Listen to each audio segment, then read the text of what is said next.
খালেদা জিয়ার স্মরণে নাগরিক শোক সভা শুরু। পরিবার সহ উপস্থিত তারেক রহমান শোক সভায় যোগ দিতে সপরিবারে অনুষ্ঠান স্থলে পৌঁছান বিএনপির চেয়ারম্যান তারেক রহমান। তার সঙ্গে রয়েছেন স্ত্রী ডাক্তার জুবাইদা রহমান, মেয়ে জাইমা রহমান এবং খালেদা জিয়ার ছোট ছেলে প্রয়াত আরাফাত রহমান কোকোর স্ত্রী শর্মিলা রহমান সিথি সহ পরিবারের অন্যান্য সদস্যরা। সাবেক প্রধানমন্ত্রী ও বিএনপি চেয়ারপারসন বেগম খালেদা জিয়ার স্মরণে জাতীয় সংসদ ভবনের দক্ষিণ প্লাজায় নাগরিক সমাজের উদ্যোগে আয়োজিত শোক সভা শুরু হয়েছে। আজ শুক্রবার ১৬ জানুয়ারি বেলা ৩টা ৫ পবিত্র কুরআন তিলাওয়াতের মাধ্যমে এই শোক সভার আনুষ্ঠানিকতা শুরু হয়।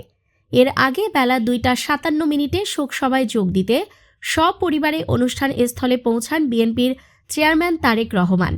তার সঙ্গে রয়েছেন স্ত্রী ডাক্তার জুবাইদা রহমান, মেয়ে জাইমা রহমান এবং খালেদা জিয়ার ছোট ছেলে প্রয়াত আরাফাত রহমান কোকোর স্ত্রী শর্মিলা রহমান সিথি সহ পরিবারের অন্যান্য সদস্যরা। রাজধানীর মানিক মিয়া অ্যাভিনিউ সংলগ্ন সংসদ ভবনের দক্ষিণ প্লাজায় দুপুরের পর থেকেই আমন্ত্রিত অতিথিরা আসতে শুরু করেন।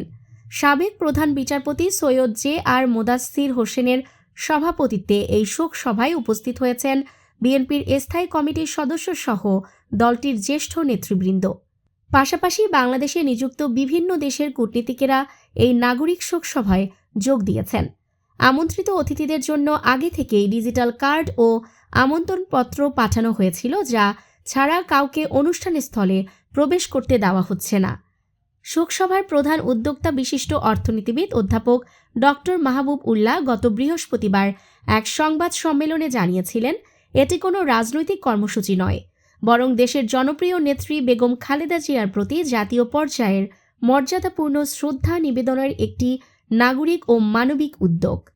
গত ৩০ ডিসেম্বর তার প্রয়াণে দেশব্যাপী যে শোকের ছায়া নেমে আসে, সেই আবেগ ও দায়বদ্ধতা থেকেই এই শোক সভার আয়োজন।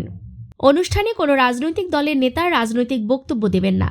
কেবল শিক্ষক, চিকিৎসক, প্রকৌশলী, সাংবাদিক, বুদ্ধিজীবী এবং পাহাড়ি জনগোষ্ঠী সহ বিভিন্ন ধর্মীয় সম্প্রদায়ের বিশিষ্ট নাগরিকরা বেগম খালেদা জিয়ার জীবন ও কর্ম নিয়ে বক্তব্য রাখবেন। শোকসভার গাম্ভীর্য ও পবিত্রতা রক্ষায় আয়োজকদের পক্ষ থেকে বিশেষ নির্দেশনা দেওয়া হয়েছে। অংশগ্রহণকারী অতিথিদের সাদা কালো পোশাক পরিধান করে আসার অনুরোধ জানানো হয়েছিল।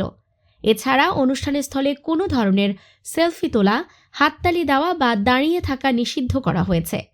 অতিথিদের বসার জন্য নির্ধারিত গ্যালারিতে শৃঙ্খলার সাথে আসন গ্রহণ নিশ্চিত করতে কাজ করছেন স্বেচ্ছাসেবকরা। অনুষ্ঠানের ব্যবস্থাপনা সম্পর্কে জানানো হয়েছে, আসাদ গেট এবং নির্দিষ্ট পার্কিং এলাকা ব্যবহারের মাধ্যমে ট্রাফিক শৃঙ্খলা বজায় রাখা হচ্ছে। মিডিয়া কর্মীদের জন্যও পৃথক গ্যালারি ও আমন্ত্রণপত্রের মাধ্যমে প্রবেশের ব্যবস্থা রাখা হয়েছে। নিউজ টেক্স, দৈনিক অন্যধারা।